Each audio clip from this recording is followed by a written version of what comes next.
आज गोटे सुंदर कहानीटे कहवाक जाऊँगी।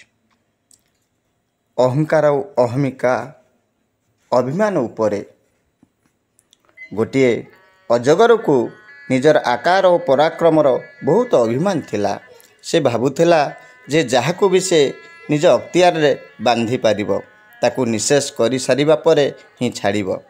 मंदिरर द्वारदेश पथर निर्मित सिंह को देखी अजगर क्रोधरे जर्जरित होई गर्जन छाड़ी कहिला, रे सिंह, मते देखी बड़ बड़ पशु भयर पलायन करती, तू गोटे पशु जे कि एजावत निज स्थान रे रहिचु। सिंह किछि कहि परिबा स्थिति रे नथिला, कारण से पूरा पत्थरर मूर्तिटीए थिला, पत्थर निर्मित सिंहटीए थिला। अजगर ता देहरे गुड़ाई होई ताकू गिलिबार प्रयास करने लगिला। तार प्रयास निष्फल होबार थिला।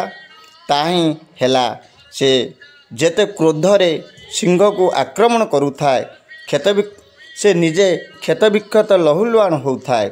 शेषरे तार निजर मूर्खता जोगु लहुलुआण होई लहुलुआण शरीर रे गर्त को फेरीगला। तेणु बंधु माने निजर अभिमान अहंकार को नहीं किसी कार्य करंतु नहीं। सही भली पारे जदि अहंकार अभिमान को नहीं कार्य करिवे ना, यही अजगर साप भली हेबे।